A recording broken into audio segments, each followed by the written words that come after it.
people that tune in regularly know, we have a different panelist every day of the week, along with a whole host of other calls. It's been a fantastic week so far. But today is Mr. Sean Callagy. Sean, good to see you again. Peter, great to see you and everybody. Hello and good morning, good afternoon, or good evening, as appropriate. And I just said to Sean before we went live, I've actually found this new skill, this new talent called prep. So before I get on these calls now, I'm actually doing some preparation. And Sean, you start almost every one of your calls when kind of the roles are reversed with a fantastic question. So I'm not going to try and make it my own. I'm just going to ape you completely and say what's present for you. Thank you, sir. What's present for me is the reality that things are challenging in the world for people and that we have choices about it. And what's present for me is I just got some really frustrating and disappointing news on top of some sad personal news this morning. So it's been an interesting morning, being completely authentic for me. So present for me is eating my own cooking and making sure that I am who I say I am as I confront the challenges of my day and my life. Oh, I'm sorry to hear that, but obviously thank you so much for still making it and speaking to us. I'm glad you've given me the American version of the British phrase, because whenever I say the British phrase in America, people look at me like I'm crazy, which is eating your own dog food. People go, what does that, why would you eat dog food? I'm like, no, it's a saying. It's not a real thing. It means... Is that what you say? You can eat your own dog food? Yeah. Oh, that's much worse than eating your own. Well, actually, my own cooking would probably be the equivalent of dog food. Yeah, I don't know where it came from. I should probably look into it. Okay, so thank you for sharing that. So the first thing I want to ask you, we were on this call last week, and I was fascinated, and I heard from a few other people about your wall, right, of these amazing trophies. Obviously, we're both Jets fans, so we both know what Revis Island is, or was, we should say. But what does it mean to you? What is it? What does it mean to you? Why, what's the attachments? Yeah, so I feel deeply. So I've never been a person, even when I had my vision, to want to have the craziest, most expensive sports car. Items generally of luxury are not what resonate at all with me. Meaning resonates. So I will talk about the wall in a second, but if you were to go into my closet, besides the pictures of my children and videos, which I drove them crazy through their entire childhood, and have, I mean, endless hours of videos. I was videotaping like every ski run at some point, and they were like 5 saying, "Dad, enough," right? So that's like precious world number one. Number two, that also connects to that is if you go to my closet, you'll see north of 100 t-shirts. And everywhere I go, I love to scuba dive with my children and family, as well as ski. And everywhere I go, I get a shirt. And some places we go a lot, and I tend to still get a shirt like every time. And like Grand Cayman is home away from home. The Deer Valley area in Utah, Park City, Deer Valley area, Whistler. These are like frequented places by us. But wherever it is, Bonaire, Puerto Rico, and we have t-shirts and things that remind me of moments, people, and places. So that context, right? And it's very moving for me. So if I'm just going through the t-shirts and I can't see them anymore, I'll ask you, hey, which t-shirt's this? Oh, that's Turks Caicos. And I'll start thinking of a variety of memories from Turks Caicos. So on the wall behind me, though, is a different form of meaning. So I'm not sure if you can see the 80? Yep, right? Okay. I see the 80, yeah. Yeah, so I would say that is the deepest meaning to me. That's the 1980 Miracle on Ice team, which it was the greatest, to me, number one, the greatest sports upset in history. And second, it represents possibility. It represents possibility. Now, if you listen to Malcolm Gladwell and his David versus Goliath book, because he has a beautiful analysis of what happened in that game. And for those that don't know, in 1980, the United States was in a crisis of confidence. Coming out of the 70s, Watergate, the Vietnam War, feeling like we had quote unquote lost a war for the first time as a nation. Like that was a thing in the United States, is we've never lost a war. And then even with Vietnam, people can argue it, question it, but it meant things to people. Gas lines. I remember sitting on lines for 2 hours on odd and even days. I mean, with this Corona situation, we haven't hit anything close to it yet for what it was like at that point. I mean, yes, we didn't have to quarantine, but we weren't waiting on gas lines either. I saw my first food lines outside of a supermarket though 2 days ago. So it was beginning to move in that direction. So coming out of that time, it was an incredibly dark place in the history of the United States. And Jimmy Carter, we also had the hostage crisis in Iran, like all sorts of things were occurring.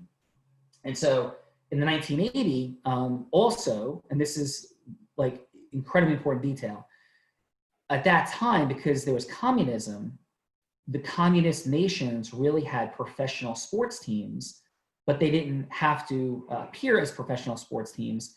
They had other ways of compensating them.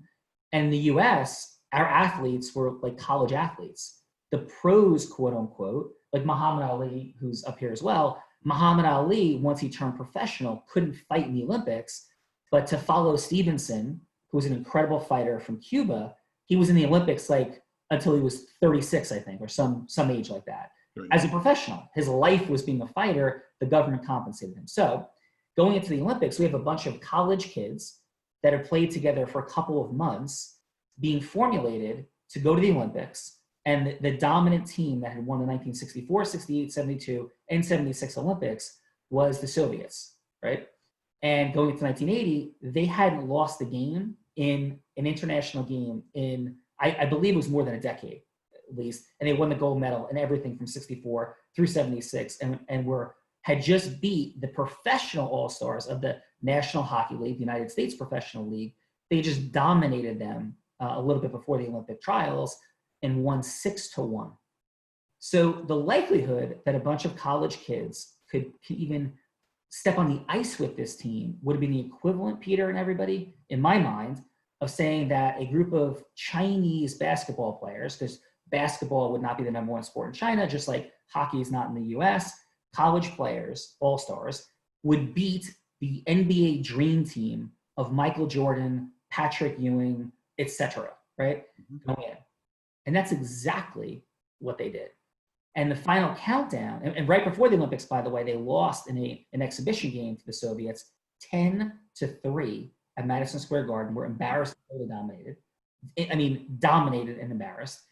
And so the team, through the eyes of many, they were just hoping beyond hope that they would make the medal rounds and maybe they could play for a bronze medal. And even that was beyond the long shot.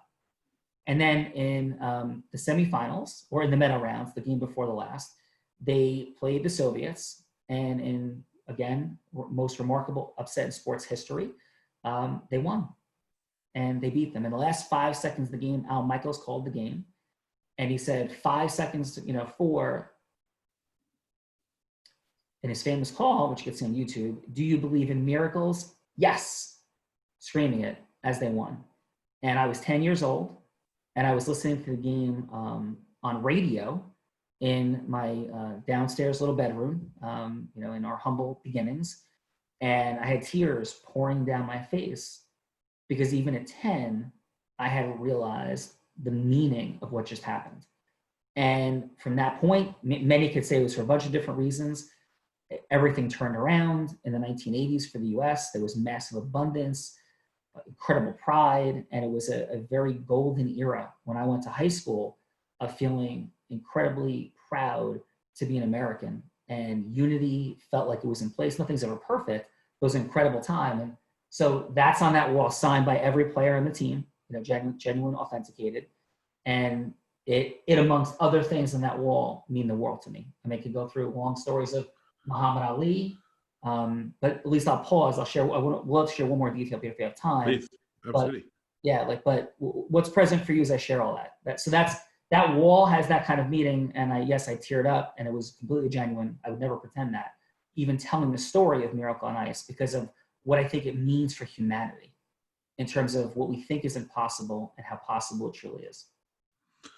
What's present for me is it's a lot. It's I'm obviously pulling on the parallels in my mind from my background, and what I thought was so amazing is these moments that get so iconic some of them are so powerful you don't even have to experience them to understand them.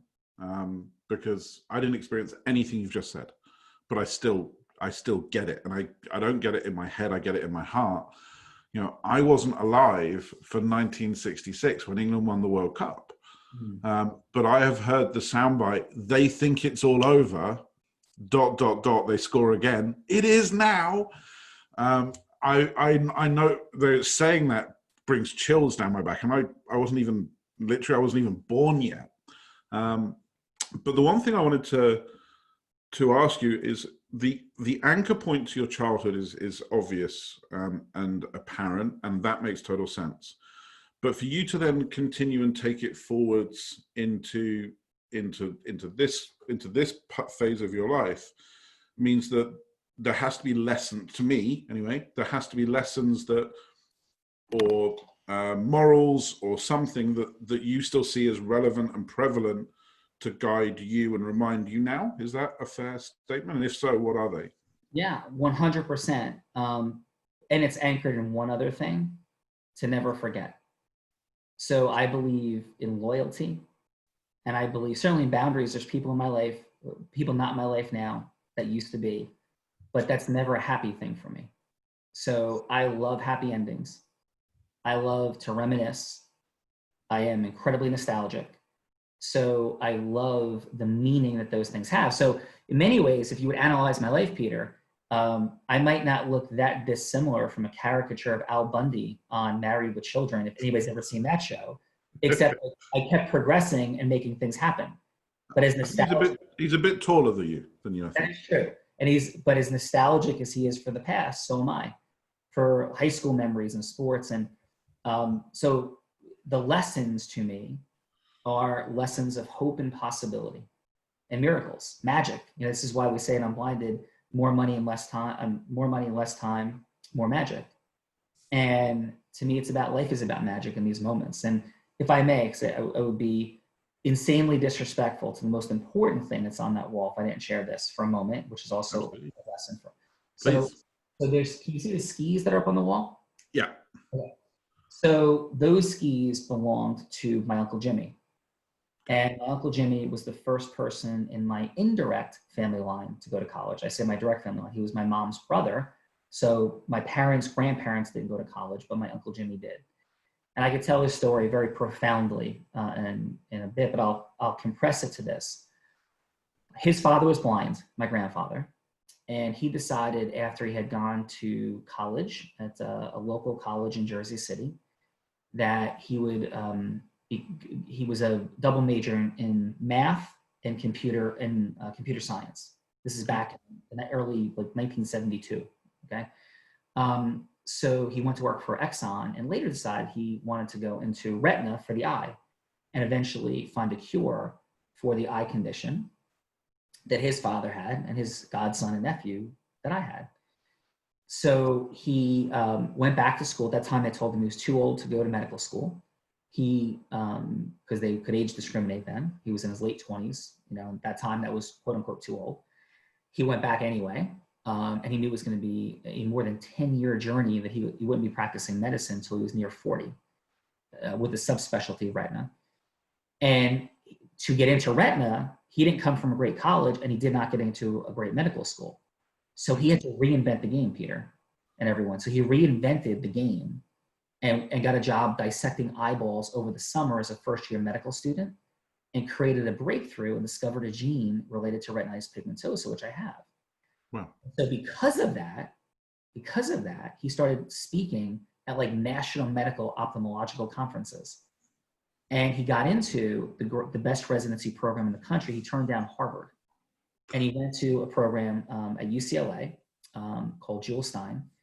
And when he got there, the person told him, that was the head of the program, listen, I'm not on the selection committee. I don't know how you got in here, but you don't belong.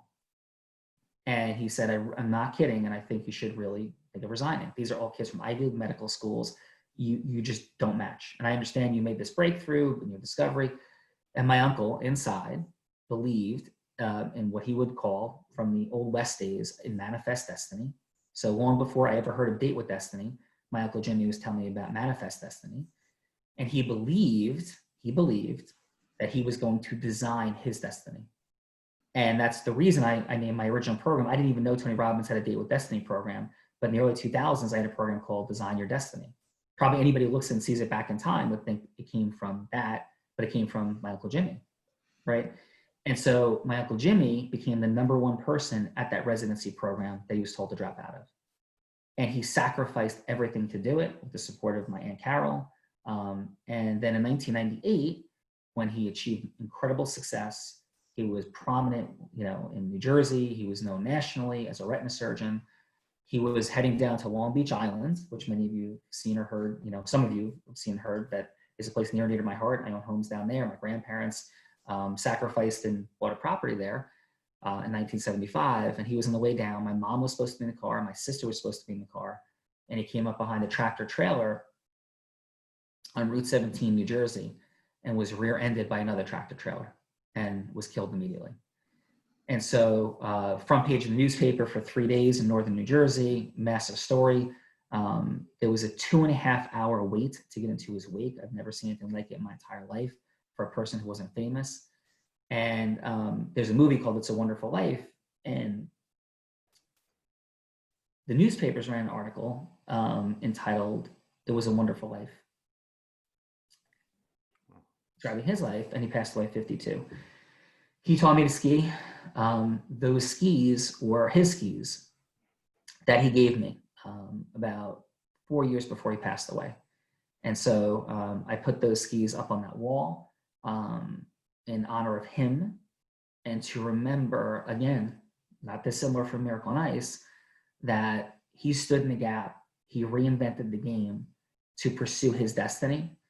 And not only did he reinvent the game, he reinvented it multiple times over and over again, but also stands for something else. He was 52, and on that day, as my aunt tells the story, before they left to go to Long Beach Island that night, he had bought Jenny Craig, the Diet Queen's mansion, and he had a beautiful, incredible home. He appreciated life. He had 2 beautiful children, and I'm still very close with my cousins to this day. I spoke with them just 2 days ago. And he walked around, he looked at his property, and he just took it all in. And so every time I go to my beach house, which is my dream, 20 years ago, when I tell that story, as well as what it meant to me, every time I go, including that I can't see, I still go onto the roof deck as the first thing I do. And I feel the energy and the memory of what it felt like to walk onto that roof deck before I had it and after I had it. And the electric gratitude, feeling, and everything it brought to me. Love, passion, pride, certainty, possibility. And so it also stands for that. So that wall behind me is all about things that represent depth of meaning, possibility, and reminders of the preciousness of life. So thank you for letting me share that, Peter. Oh, that's beautiful. Thank you. I almost want to stop for a second and pause. I'm going to stop for a second and pause. I think that's pretty amazing. But where I'm going with it in my brain is for somebody so deeply rooted in a very, very beautiful way, with the past, their heritage, the moments from their childhood, and yet in this hand, and then on this hand, we have somebody that is a creator, that is tearing down boundaries, producing new stuff, and pushing outwards. How do they match together? What? Because it can't be 2 sides of the same coin. Or it can be 2 sides of the same coin, I should say. How do you present yourself with such integrity as somebody so deeply rooted? You describe, Al Bundy nostalgia on one hand, and on the other hand, somebody that was introduced to me as the next insert blank here, very famous name, personal development person. Well, thank you for that. And I can only hope and dream to fulfill that and more, hopefully, to bring disruption to the space of personal development with an army of people is my hope, right? And to have been long forgotten when the message is remembered and the lightning bolt is remembered, right? So But for me, it really is about kind of what my uncle said, and lived, which is to anchor and root in family and team. I was an athlete growing up, and to believe that that's the foundation. And I believe that I believe in God. I believe we have talents, and I believe I'm accountable for them. So I look at this as this is the foundation of my self-mastery, of my belief, my certainty. And brother, let me tell you, I've made more mistakes than you could possibly list. I'm divorced, and I love and care about the mother of my children very much. We live 3 miles apart. We see each other almost every day. We communicate every day. But that for me, I said there's no failure. That was failure, and it was very painful to go through that process. So I don't ever profess, so we're really clear, anything remotely close to perfection. But I can tell you exactly why it happened because I have a formula, right? Which I didn't really have. I didn't have at that point. So I believe very much in foundational dynamics, team, loyalty, and all these words mean different things to different people, right? Loyalty to me means that we have a deep yearning to keep the team together. We have a deep yearning to advance and write a happy ending that we sat and envisioned aspirationally, inspirationally together. I want that. And sometimes I've held on too long, right? But I've never been somebody who has not been crashing through walls and boundaries. Through high school athletics and not starting varsity and then getting to Columbia, becoming captain of the team, Peter eating my lunch in my car every day as a sophomore because I wouldn't follow what I didn't think was effective leadership and on the baseball team at that time, and we all lived in the same house, and I didn't appreciate the values and the structure that was there. And so I've always been somebody who has never said you have to follow me, but I am never going to follow you unless I believe in you. And if I do, I'll follow you to the ends of the earth. And that was high school coaches I had, people. So I'm dynamically looking to expand and contribute and finding innovative ways to contribute at the highest level I possibly can. And it's all rooted in an extension of what these incredible people taught me. High school coaches, family members, the work of Tony Robbins. When I heard the word constant, never ending improvement, when I first read Awaken the Giant Within, I'm like, yeah, that's the word for what I feel. That's the word. So it's just this expansive dynamic of creation and wanting like everybody to come with me, and then some people to lead in different ways. And so I don't know if that answers the question, but that's how it sort of fits together for me. Really, really, a really good answer. Thank you. A question that might be a bit raw in some ways, because I have a similar philosophy and in different ways, but I can see the parallels for me in what you said. Do you regret the people that were left behind because they couldn't keep up with that expansion? It's a great question.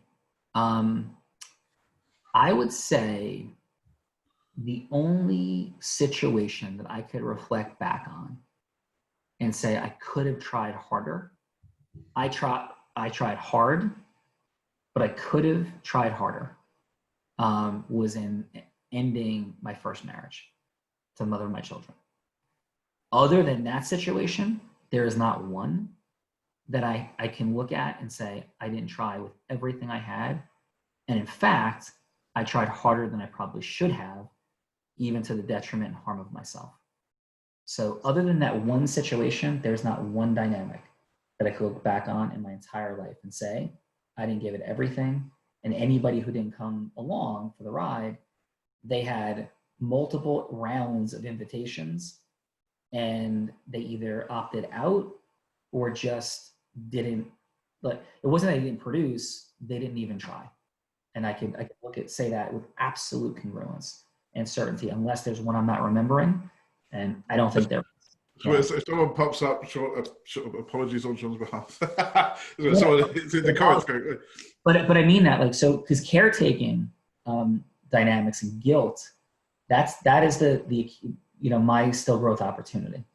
Guilt exists for me at times, and that's its own like place of exploration. I've spent a solid 5 years at this juncture working diligently in that space for my mindset and motivation. So I have a lot to say about it in different episodes as we go forward. But that would be, it isn't not caring about people, not loving people. It would be caretaking, boundary challenges, and guilt, and the elixir of challenge they bring forward for me and for millions and millions of people in this world. And I think that's a super important space. I think a lot of times we feel like people don't really care and people aren't nice. My hallucination is that a much bigger problem than people not being nice is that people have caretaking tendencies, and we allow the very few who don't have empathy at high levels and don't have integrity and morals at high levels to ascend unchecked and unchallenged to power, because we're all being a little bit, our confront muscles are not in place, and we're caretaking and a little codependent, if you will, and we let those things happen. And that's how I think that our governmental systems become what they are. But that's, again, a longer story for a different day. Yeah, let's not do politics. let's keep that on the list of taboos. I hope everyone's getting amazing value from this. There's some people in the chat have already said, thank you so much, Sean. That was a great answer. And thinking about this, we've got some people on Facebook as well. Thank you again for visiting us. So let's link all this back then. So we have. I'm just going to keep going back to this Al Bunny thing. I'm not going to let you drop that. That's gonna haunt you. You know what? I love being real. Like, so I'll talk about everything that's suboptimal that I see. I love realness, because in the space of acceleration, I think people pretend a lot. I love like ripping it open and being completely real. So yeah, please. I don't know if we spoke about this last week. You just reminded me of something, but I was talking about, because Hat Mankind is obviously very new. We had 2 weeks soft launch. Then last week, this is kind of the end of our second week of existence. And I am hypercritical of myself and others. And this person said, yeah, but you need to be kind whilst you do it. And I went, no, you don't need to be kind. You need to understand that critique is not supposed to be based in any emotion or ego. It's like saying you should be orange whilst you do it. You're not supposed to, the next level to me of mastery in that area is to acknowledge that the critique is not a critique of you, your intent, who you are. It's about critique of what happened as an external entity of you. And I find that, I guess I'm asking for some advice. I find that very hard, because I will literally deliver to someone, you did this wrong, you did this wrong, you did this wrong, you did this wrong, you did that right, you did that amazing, and I need you to change that. And then they're hurt. And I'm consistently surprised, which I shouldn't be, because the exercise I just said is what I go through all the time. As soon as we'd, finished our call last week, I reached out to you and said, do you have advice for me? Do you have input? Do you have feedback? Because to me, that's the only place that true growth can come from, or growth with intent. Let's put it that way. You're always growing with, or contracting whether you like it or not. But if you want to direct your growth, you need to be critical of where you need to grow. So that's a question. I'm a little bit of cheap coaching for me. So we touched on this last week. So I have some additional maybe distinctions. Please. So to me, words have vibration, like they're conditioned in. So if we say you did this right, you did this wrong, there's a conditioned response to wrong. Like I say the word wrong to you, you may have conditioned it in a certain way. Most people, the word wrong vibrates like rejection, failure, personalized, So an access point, potentially, you could do with it what you will. I would say, hey, this was what could be optimized. Because I never say it's yes or no. It's like, where are you on the scale of mastery? So I'd say, yeah, you probably was like a 4. And if you want to bring that to a 7, maybe it looks like this, right? So it's just a scale. So it's like a detached dynamic, as opposed to you did it wrong in service of people. And because Peter, we're hacking mankind here, right? So I'm not going to, in each individualized situation, go, no, you should be okay with the word wrong. You should be okay with this word or that word. I'm trying to assess how to, as efficiently as I can, work with people and be direct and real, right? So that's one comment. A second comment would be, I think people are genuinely driven by also being aware of what they did well. So like you said it, like saying like what people did well. And I think when we're bringing up these like growth opportunities, giving them coaching in context, because I think a secondary challenge could be sometimes we get feedback. Like people have come to me and said, and we'll just like rip it open, like Jared's like, he's not like you, from Unblinded. And he's very like Zeusy and like he's aggressive and salesy. Like, I'm like, okay. Can Zeus seriously become an adjective? You just did that. Zeusy, that's a new word. You heard it here. We're inventing language. I enjoy inventing. So yes, so when Alexa starts defining it, then we're in like good shape. So, but my reaction would be, thank you. And I'm not sure you understand his function fully, how we're innovating, what the dynamics are. And I'm certainly clear on that element. And there's elements that we're optimizing. I'm optimizing myself. I'm sure, Joe or Mary, you're optimizing yourself. Like, this is what's happening. So my point is that sometimes we have to really make sure our feedback is informed feedback. Let me give you even one more really quickly.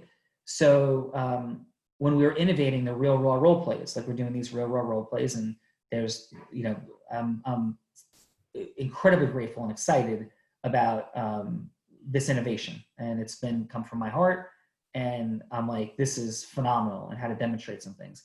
So some people on the team are like, when I said, hey, now we're going to add judges, and we're going to add judges for the following 7 outcomes, and they're like, no, it can't. It's going to be too long, because it's already long. You had you and one person was long, like you and 2 people, like you made that work, but 3 more people you can't. I'm like, pause. I'm like, are you giving me horizontal innovation or vertical innovation? I'll tie this right into feedback. Is it horizontal feedback or vertical feedback? So if you conclude that the judges don't work, that's horizontal feedback. It's like, leave judges behind, move to this step. Vertical feedback, like linearly, vertical feedback is how you can keep this. And a better question is, hey, how can we achieve those 7 outcomes, have judges, and have it be time efficient?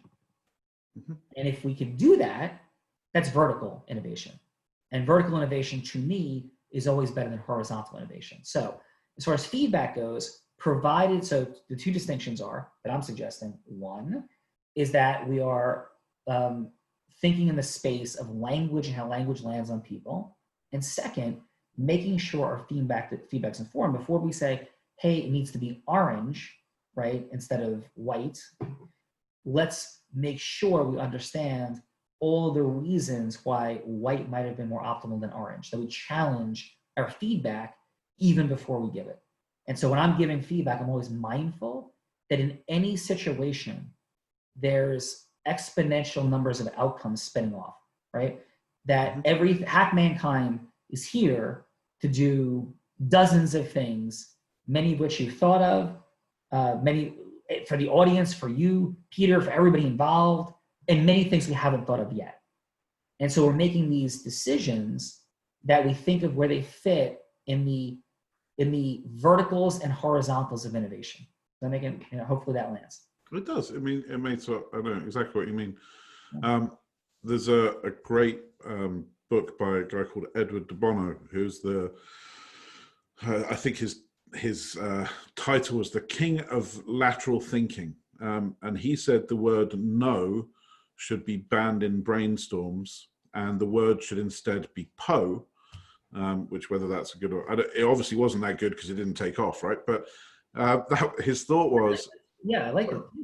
Yeah, by saying no, you cut the conversation short and you shut the other person down. Whereas by saying po, his made up word, You're saying, I don't agree with you, but please continue, because he did, I think it was like a 15-year study, and he found that almost every revolutionary moment in corporate history started with a really stupid idea. Yeah. If I may drop in on this, so here we go. This is why I believe that influence is a superpower, and it's so critical, because what he was teaching might be being missed by most of the world, be unbelievably valuable and incredible, and it didn't take off, not because it's not brilliant and needed, but because how it got out to the world wasn't optimized in influence and process mastery. That's what I believe. So that was like a setup almost. Thank you for that, because that's exactly what I believe. There's so many things that never get heard and never become normalized because it is not appropriately, the messaging isn't put out, received, and acted upon, not for failure of brilliance, but for failure of influence mastery.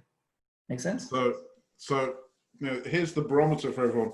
If Zeusy is officially a word within a year, we all line up at the temple of Sean Callagy, right?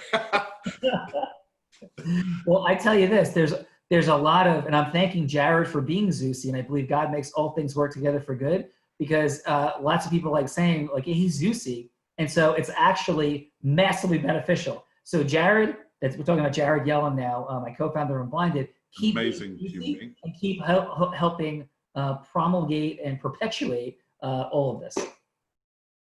I had an interesting conversation with someone. It was on an earlier team I ran, and the person in question was really getting on my nerves. Is the very polite way of saying the level of frustration. And I said, "Why do you stick up with it?" And I went, "Because I deliberately hired that person to do that role, and it was a COO, right? And for anyone that's ever worked at that level, COOs are essentially the most pessimistic people in the world. Right? Their job is to sit and go, what is going to go wrong, and how do I stop it going wrong at a very high level? So if you get CEOs and CMOs and whatever C next acronym we come up with, whatever's left in the alphabet for people to choose, like, yeah, let's do this, let's drive this, let's have innovation here. And the CEO is literally going to come along and go, well, I need to do this, I need to do this, I need to do that. And they're just horrific. And I guess the reason I said this is because it's such an interesting point you mentioned about Jared versus you. And we haven't even said Fernando versus Adam and, Jason Levine and Robert, all the other people around it, Tony Rodriguez, I'd like to count myself in that list, all the other people that make up that space have such different energies. But I'm assuming / guessing that your kind of intent is the same as mine. It's a very deliberate thing to put those different energies in place. You don't want 50 Sean Callagys. No way. You would be very unhappy if you were running a company with 50 of me. I promise nobody, that company would be dead in a week and you would not want it. I would promise you. Yes. We're about to run shy of time, and you mentioned something, and we didn't give this enough credence last week, and we've got plenty of weeks to talk about it more, but you said, I didn't have a formula at that time. Now, I know what that means. There's going to be a lot of people that have joined from the Hat Mankind side of things that aren't really aware of Unblinded so much. What is, in the 10-second version or 1-minute version, what is the formula? Yeah. I'll go 30-second version. I was solving for the issue. I love solving for problems of why personal development doesn't work for so many people. And my answer was they need a formula. And then it was, what is the formula?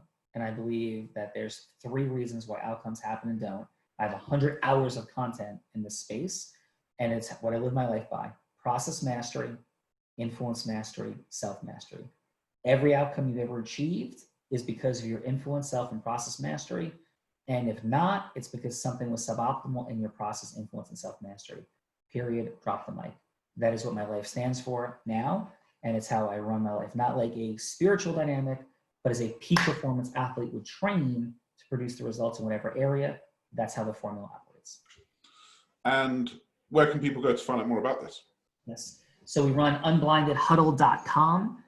It's free. It's every day from 8:30 a.m. Eastern time, and it leads into our real raw role plays every day at 3 p.m. Eastern time, where people face off of incredible success. Peter, we have to get you on the real raw soon, which would be truly amazing and wonderful. And yeah, so I'd find someone to go up against me. yes, well, I have some thoughts. So so unblindedhuddle.com. And if anybody out there wants to benefit from learning the formula and process, we do have our Unblinded Sales Mastery program. So yeah, all that stuff. But the huddle, unblindedhuddle.com is the place to start. Phenomenal. And final thoughts? Final thoughts are, I'm so proud of you and what you're doing. I'm so proud of everybody who's listening here, because that makes us, as Tony Robbins once said to me through an audio tape to the world, it makes us kindred spirits. That was Tony's phrase, kindred spirits, because we believe in the possibility for more.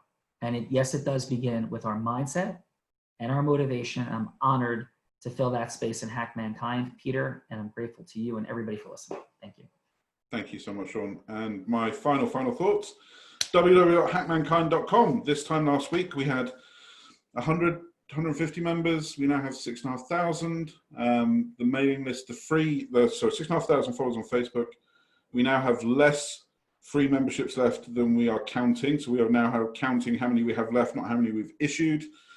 30-something thousand people saw our videos last week, and we're just carrying on growing. So www.hackmankind.com. Sign up. There is still free memberships available. First line responders, certainly from me, I truly believe from Sean, everybody in the Hack Mankind tribe, everybody in the Unblinded tribe, thank you for everything you do for us every day.